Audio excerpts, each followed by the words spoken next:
Natal astrology, that means when someone is born, you do their birth chart, and then you can predict basically the activities of their whole life. Gola means astronomy. The last session, all the topics that we covered came under Gola. Nimitta means omens. Nimitta, it comes from a Sanskrit root that means temporary. So omens show us the temporary influences or the temporary manifestations of the Jyotish influences. An omen is a sign. You know, like if a black bird flies from the left side, then look out. Is that considered Jyotish too? Oh yeah, that's part of Jyotish. Palm reading, face reading, head reading, all these things are part of omens, nimitta. Like when they went out of Dwarka, right? They saw very bad omens. Yes, right. When Krishna and the Yadu dynasty went out of Dwarka at the end of Krishna's pastimes, they saw very bad omens. Shortly afterwards, the Yadus all killed one another in a big war. They all got drunk, yeah, and killed each other. Then there's prashna. Prashna means horary astrology. That means, for example, the astrology of countries, the astrology of companies, the astrology of basically non-living entities. Yeah. You can also cast a chart for those. Then there's muhurta. Muhurta means electional astrology, or when do we do things? When is the best time to, you know, get married, get a job, approach, who'd have been saying never, never. To approach a spiritual master, to take initiation. He's saying always, always, always. When is the best time to leave everything and go to the woods and just chant? Always, always. You can tell where Uddhav is at. There's the question. And Ganita means mathematics. For example, all of these astrological calculations require some kind of mathematics. Actually, the calculations we use to interpret a chart are very simple, just arithmetic. But the calculations needed to determine sunrise and sunset at different locations, or the titis, or any of those things are actually spherical geometry, and it can get pretty hairy. So there's a whole area, Ganita, which is simply mathematics, and mostly geometry and algebra.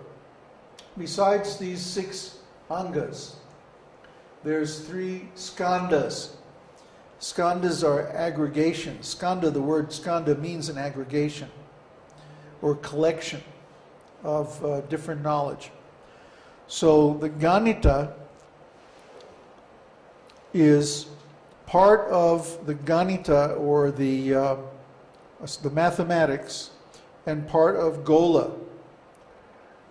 Astronomy and mathematics. For example, calculating the positions of the stars and planets in the future. Their movements are so regular they can be calculated decades in advance, and they'll still be exactly accurate. So this would be part of Ganita, because it requires both astronomical observations and mathematical calculations to extrapolate those into the future. When we get an ephemeris, that's a product of this Ganita, Angas, or Skandha of Jyotish. And then there's Horā, which is part of Jataka, natal astrology, natal astrology, Prashna, which means like fortune telling, Muhurta, or determining the best time for things, and Nimitta, or omens. And this is basically used for forecasting. and what's going to happen or what is likely to happen in the future based on these different forms of prognostication. Finally, we have Samhita. And Samhita is comprised of Gola, astronomy, and aspects of Horā related to mundane astrology. In other words, the history of astrology, the different astrological treatises, writings, speculations, research, all of the body of knowledge, and also histories that will help us hone our astrological skills. If we look at a history of what happened at a certain time and place, then we use astrology to calculate what the aspects were for that place. We can understand how to interpret them. So history is an important part of astrological knowledge, and this is all part of Samhita. Just like Brahma's prayer to Krishna is called Brahma Samhita. What does that mean? It's a collection of literary works by Lord Brahma in praise of Lord Krishna. So before we looked at the meaning of Horā as 1/24th of the day, but the astrological procedures based on the time of day, or the Horā, are also called Horā. In fact, there's even a dance called the Horā. And it's also a round dance, going around in a circle. Very interesting.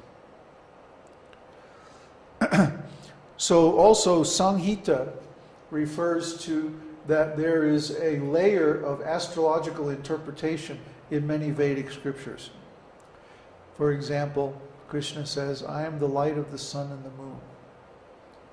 And there are many, many statements in Srimad Bhagavatam about different nakshatras and the Uttarayana, when the sun is in the south, when the sun is in the north, and so on like that. Many, many deep statements about cosmology in Srimad Bhagavatam. But that's another course, and we'll get into that later. Krishna says, I am time. Yeah, that's very deep. So, Jyotish is not like Western astrology. That's why we use the word Jyotish to describe it.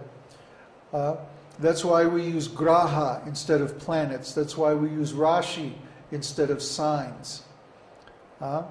Because Jyotish is meant to be understood in the context of theistic Vedic philosophy. It's not a material science, and its ultimate aim is to assist us in spiritual education and growth. The ultimate aim of Jyotish is to guide us to performing spiritual activities so we can get out of this material entanglement. It seems like most of the questions that Western astrology is designed to answer are material. How do I get more money? How do I get a better wife, or this or that? But this is not the real purpose of Jyotish. Jyotish means, how do I arrange my life in such a way that I can perform my material duties and still attain success and self-realization? This is critical. We have to understand where our weak points are and how we can perform different spiritual activities to overcome them, especially the chanting of the holy name. Vishnu Sahasranam will cure any material difficulty. People don't understand how powerful it is. But I cured myself from heart disease and had so many other good results by chanting Vishnu Sahasranam. It's designed for that. It's supposed to give material results by a spiritual process. That's the whole point of Vishnu Sahasranam. So as Jyotishis, it's our duty to advise people to utilize these Vedic remedies to overcome their material problems. People in the West are conditioned to think that, my material problems have a material cause, and so I need to apply a material process to solve them. But no, that's not true. Actually, material problems come from our past impious activities. So we need pious activities to overcome them. And the most powerful pious activities is chanting the holy name of God. So it's very simple, really. Jyotish, or astrological consultation, is a platform we can use to teach people about spiritual activities so that they can really solve their problems. Not just create a whole nother set of problems by trying to solve material problems with material activities. Even if a person performs activities in the mode of goodness, like giving charity, digging wells, feeding people, and so on, they still have to take another body to get the results of that activity, even if it's in the heavenly planets. So what? They're still stuck in this material world, and it's still a temporary situation that has a beginning.